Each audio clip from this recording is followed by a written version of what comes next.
क्या आपने कभी एक ऐसे राजा की कहानी सुनी है जो एक समय पर सबसे शक्तिशाली योद्धा था, लेकिन एक युद्ध के बाद इतना बदल गया कि उसने तलवार फेंककर शांति को अपना लिया। यह कहानी है भारत के महान सम्राट अशोक की। वो सम्राट जिसने रक्त से सने युद्ध मैदान को छोड़कर धर्म और करुणा का मार्ग अपनाया। चलिए आज आपको ले चलते हैं लगभग 2300 साल पीछे, उस समय में जब भारत पर मौर्य वंश का राज था और इतिहास बदलने वाला था। बालक अशोक, 3री शताब्दी ईसा पूर्व। भारत एक शक्तिशाली साम्राज्य के अधीन था, मौर्य साम्राज्य। सम्राट बिंदुसार के कई पुत्रों में से एक था अशोक। वह कोई साधारण राजकुमार नहीं था। उसका चेहरा तेजस्वी था, आंखों में आत्मविश्वास और स्वभाव में साहस। बचपन से ही अशोक को युद्ध कला, नीति और शासन का गहन प्रशिक्षण मिला। कहा जाता है कि वो तीरंदाजी में दक्ष थे, घुड़सवारी में निपुण और रणनीति में बेहद चतुर। हालांकि अशोक के मां का दर्जा रानी जैसा नहीं था, फिर भी अशोक ने कभी खुद को दूसरों से कम नहीं समझा।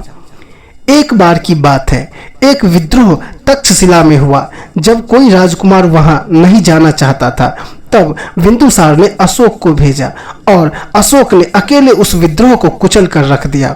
तभी से सबको यह आभास हो गया था, यह राजकुमार एक दिन सम्राट बनेगा। सत्ता की लड़ाई और राज्याभिषेक। बिंदुसार की मृत्यु के बाद मौर्य साम्राज्य में सत्ता की लड़ाई छिड़ गई। अशोक के भाई सुसीम और अन्य राजकुमार राजगद्दी के लिए होड़ में थे, लेकिन अशोक ने हार नहीं मानी। कुछ इतिहासकारों के अनुसार अशोक ने सत्ता पाने के लिए अनेक कठिन फैसले लिए, जिनमें भाइयों को हटाना भी शामिल था। 268 ईसा पूर्व में अशोक को विधिवत मौर्य सम्राट के रूप में अभिषेक किया गया और यहीं से शुरू हुआ भारत के इतिहास का एक नया अध्याय। कलिंग युद्ध, एक क्रूर लेकिन निर्णायक मोड़। सम्राट बनने के कुछ वर्षों बाद अशोक ने देखा कि कलिंग एक स्वतंत्र राज्य मौर्य साम्राज्य के अधीन नहीं था। यह बात अशोक को स्वीकार नहीं था। 261 ईसा पूर्व में अशोक ने कलिंग पर चढ़ाई की। एक ऐसा युद्ध हुआ जिसने भारत की आत्मा को झकझोर दिया। खून से रंगी धरती, शवों के ढेर और बच्चों औरतों की चीखें। लगभग 1 लाख लोग मारे गए, 1.5 लाख बंदी बनाए गए। जब युद्ध खत्म हुआ और अशोक मातृभूमि का निरीक्षण करने गए तो उन्होंने एक महिला को अपने पति की लाश से लिपटे हुए देखा। बच्चा भूखा रो रहा था। उसी क्षण कुछ टूट गया अशोक के भीतर। अशोक का हृदय परिवर्तन। अशोक जो अभी तक एक योद्धा सम्राट था, अब सवाल करने लगा, क्या यही धर्म है? क्या यही विजय है? क्या सच में मैं विजय हुआ? उसने तलवार नीचे रख दी और चल पड़ा शांति की ओर।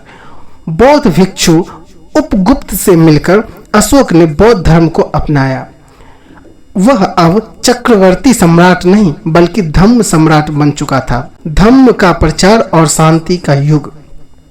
अशोक ने अपने साम्राज्य में धम्म का प्रचार किया, एक ऐसा धर्म जो किसी पूजा पाठ या जाति पाति से जुड़ा नहीं था, बल्कि करुणा, सच्चाई, अहिंसा और सहिष्णुता पर आधारित था।